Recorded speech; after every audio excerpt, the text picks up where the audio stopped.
Okay, hello students, कैसे हो आप सब। ये वीडियो नंबर 3 है of financial management objectives of finance functions. Let's start. Okay, तो फाइनेंस फंक्शंस के ऑब्जेक्टिव्स के बारे में बात करें। सिंपल सा है, यहाँ पे टोटल हमारे पे 4 डिसीजंस यानी कि इन्वेस्टमेंट डिसीजंस, फाइनेंसिंग डिसीजंस, इसके बाद 2 और आएंगे liquidity decisions and dividend decisions. यानी कि ये है सारे क्या, ये सारे हैं objectives of finance functions. Number 1 is investment decisions. नाम सुनते ही इन्वेस्टमेंट से दिमाग में क्या आना चाहिए कि हम इन्वेस्टमेंट कर रहे हैं यहाँ पे।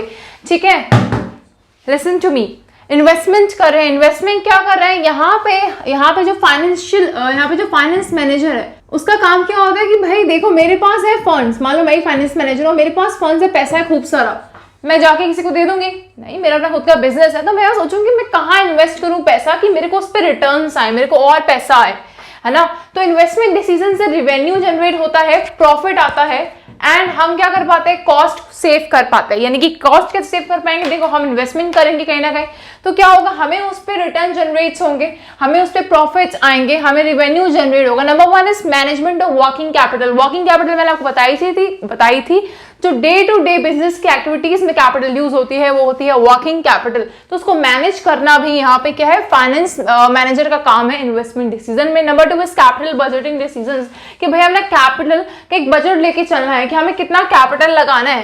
ठीक है, कैपिटल बजटिंग डिसीजंस होते हैं। ठीक है, उसके बाद आता है मैनेजमेंट ऑफ मर्जर्स। मर्जर्स क्या होता है, 2 तरीके के टर्म्स होते हैं। एक होता है मर्जर, ध्यान सुनिएगा, एक होता है मर्जर, एक होता है एक्विजिशंस। ये 2 टर्म्स सुने होंगे, अगर आपने क्लास 12 में कॉमर्स स्टूडेंट रहे होंगे तो आपने 2 टर्म्स ये दोनों सुने होंगे, मर्जर्स एंड एक्विजिशंस। मर्जर्स क्या होते हैं, देखो मर्जर्स जो होते हैं जो आपकी कंपनी के साथ जुड़ना चाहते हैं, वो अपना भी कुछ कैपिटल लेके आएंगे, अपनी कंपनी में साथ में जुड़ेंगे और दोनों में प्रॉफिट शेयर होंगे। एक्विजिशन क्या होते हैं, मान लो आपकी छोटी कंपनी है और कोई बड़ी कंपनी आके बोले भाई देखो तुम्हारी ये छोटी कंपनी, हम इसको एक्वायर कर लेते हैं, प्रॉफिट्स यहाँ भी बराबर होंगे लेकिन वो तुम्हारे ऊपर राज करेंगे। मर्जर में बातें क्या होती है, मतलब एक पार्टनरशिप की तरह होता है मर्जर। ठीक है, तो मैनेजमेंट का मर्जर करना भी यहाँ पे क्या इन्वेस्टमेंट डिसीजन है, इसको हम थोड़ा सा डिटेल में आप फर्दर वीडियोस में पढ़ेंगे जरूर। उसके बाद आता है 4th पॉइंट, बाइंग और लीजिंग एसेट्स। एसेट्स क्या होते हैं, प्रॉपर्टी। एसेट्स क्या होते हैं, प्रॉपर्टी जो कि क्या है, ओनर की है या जो भी प्रोपराइटर है या जो भी बिजनेसमैन है उसकी प्रॉपर्टी जो है, ठीक है, जिसकी अपनी खुद की एक वैल्यू है, दैट इज एसेट्स। उसको खरीदना या उसको लीज कर देना भी एक क्या है, इन्वेस्टमेंट डिसीजन। मान लो मेरे पास खुद की प्रॉपर्टी है, मैं अपना बिजनेस है, मैंने क्या करा उसको लीज करके रख दिया अपनी प्रॉपर्टी को, तो उससे क्या होगा, जब मैंने प्रॉपर्टी को लीज करके रख दिया, अब मैंने सोचा चलो मैं इसको किसी को दे देती हूँ, तो मैंने लीज पे उठा दी प्रॉपर्टी, है ना, एक तरीके से रेंट पे रख देना। इसको भी लीजिंग थोड़ा सा रेंट से कनेक्ट कर लो, फर्दर हम इसको भी समझेंगे। अभी हम ना टॉपिक के स्टार्टिंग में है, मतलब अभी हम फाइनेंशियल मैनेजमेंट को एज अ सब्जेक्ट समझ रहे हैं। हमें यहाँ पे क्या ये नहीं समझ रहे हैं कि फाइनेंशियल मैनेजमेंट जो है भाई, हमें यहाँ पे ऐसे नहीं समझ रहे हैं कि यहाँ पे फाइनेंशियल मैनेजमेंट जो है हमें इस पे सब पढ़ लेना है, हाँ जी सारे कॉन्सेप्ट क्लियर कर देने 1-2 वीडियो में, ना जी ना, हमें एक वीडियो में सारे कॉन्सेप्ट क्लियर नहीं करने। वीडियो नंबर 3 आया है ताकि आप ये समझ सको कि फाइनेंस फंक्शंस के ऑब्जेक्टिव क्या है। यानी हमें सिर्फ इतना भी समझना है कि इन्वेस्टमेंट डिसीजन आप इसमें क्या क्या चीजें आती है, ऐसे समझना है। तो समझ गए आप लोग, मैनेजमेंट ऑफ वर्किंग कैपिटल हो गई, कैपिटल बजटिंग हो गई, मैनेजमेंट ऑफ मर्जर्स हो गया, बाइंग और लीजिंग ऑफ एसेट्स हो गया। उसके बाद आता है फाइनेंसिंग डिसीजंस। अब फाइनेंसिंग डिसीजंस का मतलब क्या है, यहाँ पे कंपनी डिसाइड करती है कि भाई फंड्स कहाँ से लाने हैं, from where you have to raise the funds. Equity capital से लाने हैं कि बोरोड कैपिटल से लाने हैं। इक्विटी कैपिटल कौन सी कैपिटल होती है, वो कैपिटल जो कि ओनर खुद अपने बिजनेस में लगा रहा है।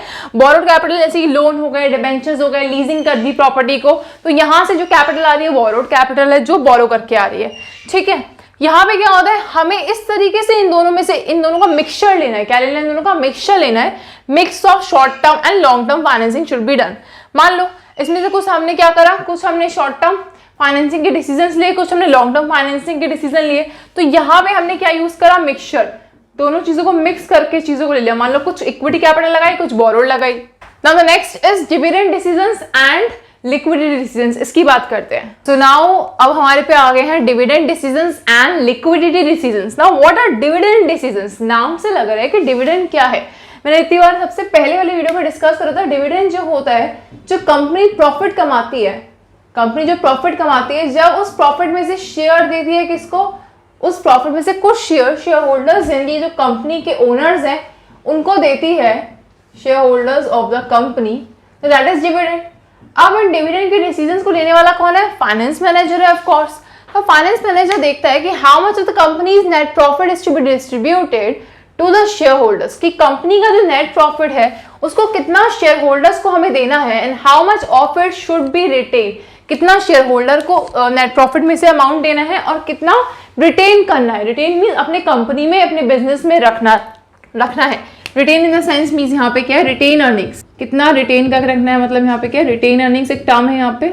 जो प्रॉफिट हम डिस्ट्रीब्यूट नहीं करते इसे हम अनडिस्ट्रीब्यूटेड प्रॉफिट भी कह सकते हैं, ठीक है, ये प्रॉफिट हम डिस्ट्रीब्यूट नहीं करते हैं। In the business for meeting the investment requirement, अगर मान लो कि फ्यूचर में हमें इन्वेस्टमेंट करना होगा तो इन्वेस्टमेंट की रिक्वायरमेंट्स को मीट आउट करने के लिए हमें क्या करना पड़ेगा, कुछ जो नेट प्रॉफिट है उसको रखना भी पड़ेगा। तो डिविडेंड डिसीजंस, इन शॉर्ट हम ऐसे कह सकते हैं कि जो कंपनी का नेट प्रॉफिट है उसमें से कुछ अमाउंट हम शेयर होल्डर्स को देते हैं और कुछ अमाउंट क्या करते हैं, रिटेन करके रख लेते हैं बिजनेस में, ताकि अगर हमें फर्दर इन्वेस्टमेंट रिक्वायरमेंट्स हो हमारी, मान लो हमें कोई बिजनेस अपॉर्चुनिटी अवेल करनी है तो उसमें हमें वो चीज काम आए। Next is liquidity decisions. Next क्या है, लिक्विडिटी डिसीजंस।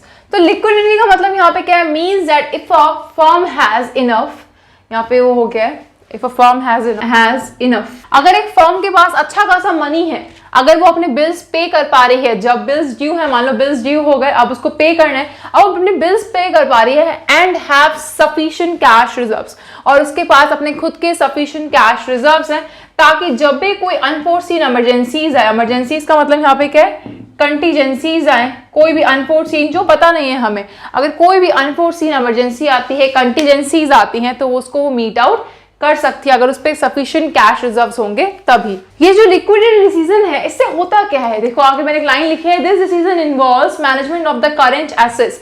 इस डिसीजन को लेने से हमारे जो खुद के अपने करंट एसेट्स हैं उनको हम मैनेज कर पाएंगे ना। व्हाट आर करंट एसेट्स, अगर आप पे क्लास 12 बिजनेस स्टडीज थी या आप पे कॉमर्स बैकग्राउंड से हो, कॉमर्स स्ट्रीम थी, तो करंट एसेट्स आपको पता होगा। इसके मुझे एटलीस्ट 4 एग्जाम्पल्स चाहिए, तो एग्जाम्पल 4 एग्जाम्पल चाहिए, कमेंट सेक्शन में करके बताना कि करंट एसेट्स क्या होते हैं, डेफिनेशन इनकी क्या होती है, इसके 4 एग्जांपल्स देना। So you don't become insolvent, ताकि आप इंसॉल्वेंट ना बनो और फेल टू मेक पेमेंट्स, ठीक है। इंसॉल्वेंट का मतलब क्या है कि भाई कहते हैं ना कि इंसॉल्वेंट हो जाना, इसका एक वर्ड है हिंदी में, मुझे समय याद नहीं आ रहा, इंसॉल्वेंसी या बैंकरप्सी हो जाती है। तो इंसॉल्वेंट, अगर आप ये डिसीजन में, क्या डिसीजन में ये है कि अगर आपने करंट एसेट्स को यहाँ पे समझा, इस चीज को मैनेजमेंट कर लिया करंट एसेट्स का, तो आप इससे इंसॉल्वेंट नहीं होते हो, और या ऐसा भी नहीं होता है कि आप अपने पेमेंट्स नहीं दे पाते अगर आपने इस डिसीजन सही से लिया है तभी।